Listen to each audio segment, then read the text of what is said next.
Queridos irmãos e irmãs, no último domingo do mês de junho, já por tradição, nós católicos lembramos na pessoa do Papa essas duas colunas da Igreja,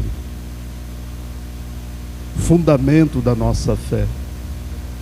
Celebrar São Pedro e São Paulo é acolhermos a Igreja tal qual ela se apresenta, uma Igreja que nasceu no coração de Cristo, uma Igreja que foi pensada segundo o seu coração, a sua vontade e a sua presciência.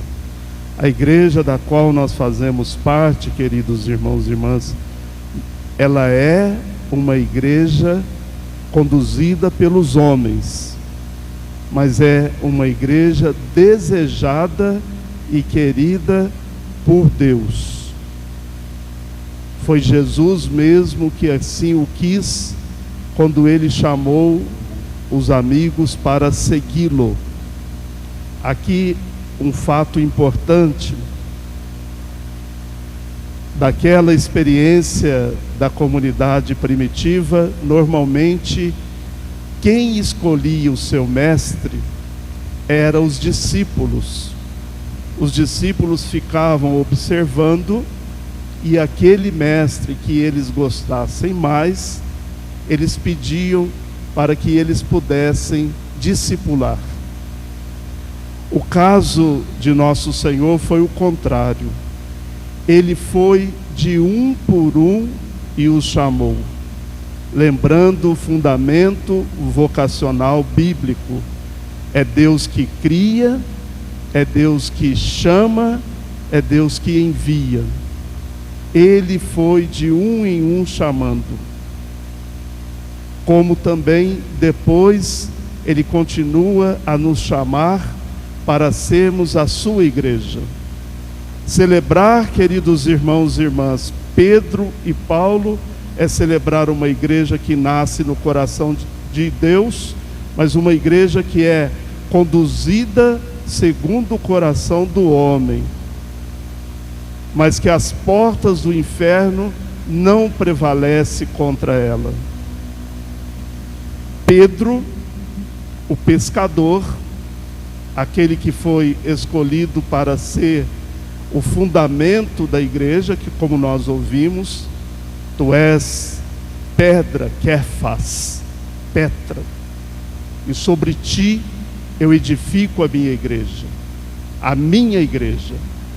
A igreja é do Senhor. Quem conduz a igreja é o Senhor.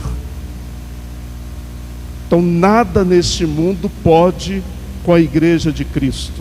Às vezes o mundo se engana, acha que pode confrontar, acha que pode perseguir, acha que pode inquirir e intimidar aquilo que é criado por Deus.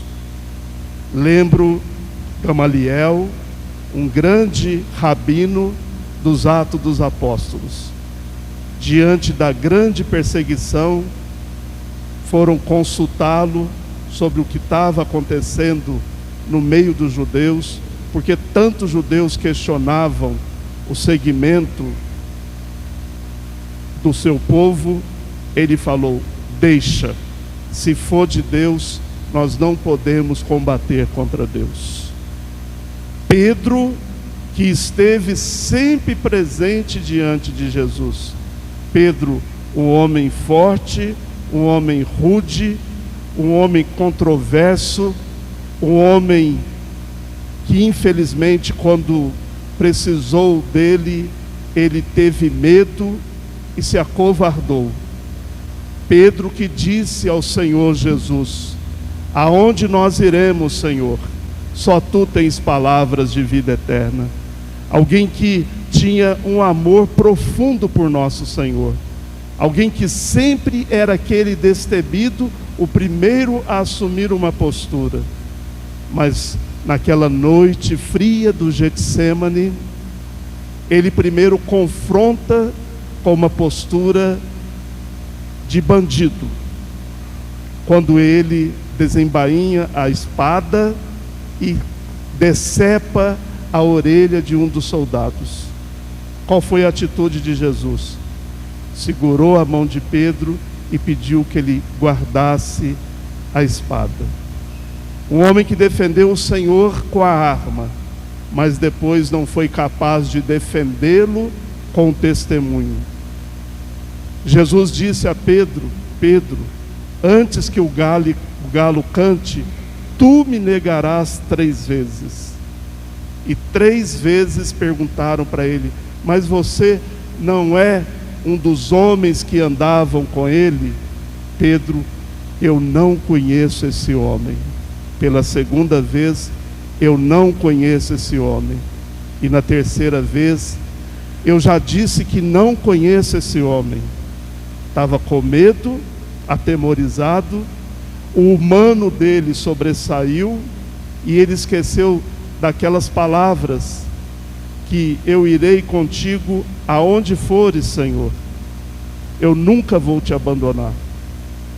Mas foi Pedro, queridos irmãos e irmãs, que depois, na experiência da Páscoa, Jesus ele vai perguntar para Pedro: Pedro, tu me amas? Pedro vai dizer para Jesus: Senhor, tu sabes tudo, tu sabes que te amo. E ele confirma Pedro no pastoreio da igreja. Ele dá a Pedro a oportunidade de ser o primeiro a testemunhar. Mas a igreja não é Pedro. A igreja são todos aqueles que acolhem a proposta de Jesus. Pedro, ele tem essa referência. Então, um homem que acovardou, mas deu testemunho. Para dizer, queridos irmãos e irmãs, e nós vamos refletir também sobre Paulo, para dizer que nós somos fracos, nós somos falhos, nós somos incoerentes. Às vezes a gente até diz assim: perdi a minha fé, eu não tenho mais fé. Mas aqueles que beberam da ternura e da espiritualidade do coração de Cristo, foi alguém que não foi capaz de sustentar a fé, o fundamento da fé. Paulo, queridos irmãos e irmãs, quando Jesus em Jerusalém, ele foi preso, condenado e morto, Paulo estava lá. Paulo era um exímio estudante da palavra de Deus, conhecia a palavra de Deus com profundidade, era um homem fariseu, era aquele que praticava, dava testemunho.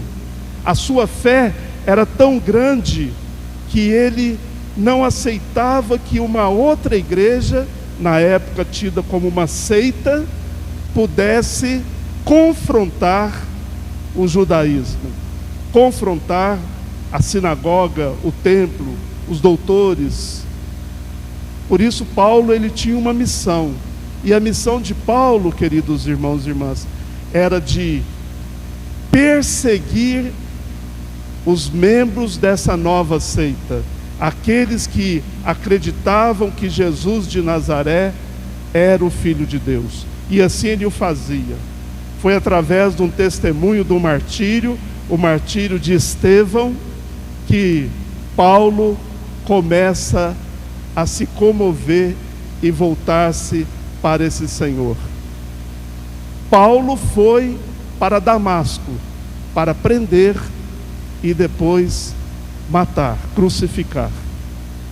Mas ele não sabia, queridos irmãos e irmãs, que quem estava no caminho de Damasco, esperando Paulo, não era cristãos medrosos, era o próprio Cristo que defrontou-se com Paulo no caminho de Damasco.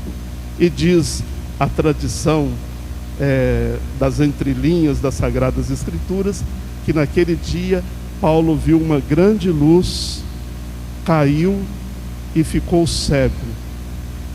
E ele ouviu uma voz: Saulo, Saulo, por que me persegue? Por que me persegue? E depois disse a Paulo que ele deveria passar por esses 3 dias de cegueira espiritual, de cegueira física. Lembrando, queridos irmãos e irmãs, que isso significa a ressurreição do Senhor. Durante 3 dias e 3 noites, Paulo não viu nada mais. Mas quando ele abriu os olhos, ele já abriu seus olhos como um cristão, um seguidor de Jesus. Ele começa a pregar em nome de Jesus, ao ponto dele dizer, queridos irmãos e irmãs, não sou eu mais quem vivo, é Cristo que vive em mim. Então alguém que verdadeiramente se deixou configurar pela palavra de Deus e pregava essa palavra. Por isso que os dois trazem nas suas imagens a palavra de Deus. Um traz a chave dizendo do poder petrino, o outro traz a espada lembrando da sua antiga função. Agora ele não é mais aquele que persegue, mas é aquele que faz novos cristãos. Por isso que na liturgia de hoje, na segunda leitura, vai dizer literalmente que combati o bom combate, completei a corrida e guardei a fé. A fé de Pedro e de Paulo, queridos irmãos e irmãs, é a fé que sustenta a nossa igreja. Eles, tanto quanto nós, somos chamados a dar testemunho do Cristo na nossa vida. Deixemos então que, no dia que nós celebramos o martírio desses 2 grandes homens, possamos também nós nos colocarmos à disposição do Senhor para sermos suas testemunhas. Pedro, quando foi para ser morto, ele pediu algo inusitado. Ele morreu crucificado, mas ele pediu para que morresse crucificado de cabeça para baixo, porque ele não era merecedor do mesmo sacrifício de seu mestre Jesus. E Paulo, ele foi decapitado. Queridos irmãos e irmãs, e aqui vou terminando a minha reflexão, se nós queremos buscar fundamento, orientação clara para a nossa fé, tenham a curiosidade de ler os santos padres, a patrística, os pais da igreja. Aí nós vamos poder ver ali verdadeiras testemunhas do reino de Deus. Mas o que fica para nós nessa liturgia é o seguinte, que todos nós que passamos pela água, todos nós que somos batizados, somos chamados, a exemplo de Pedro e de Paulo, a sermos testemunhas da igreja e de nosso Senhor Jesus Cristo. Aonde está um cristão, aí está a igreja. E aonde nós estamos, somos chamados a ser testemunhas de Jesus. Cristão significa isso, andar na sequela Cristo, seguir os caminhos de Jesus, deixar que o nosso coração seja tocado e tomado pelo coração do Cristo. Louvado seja nosso Senhor Jesus Cristo. Queremos professar a nossa fé e vamos professar o credo apostólico, aquele que nós sabemos de cor. Creio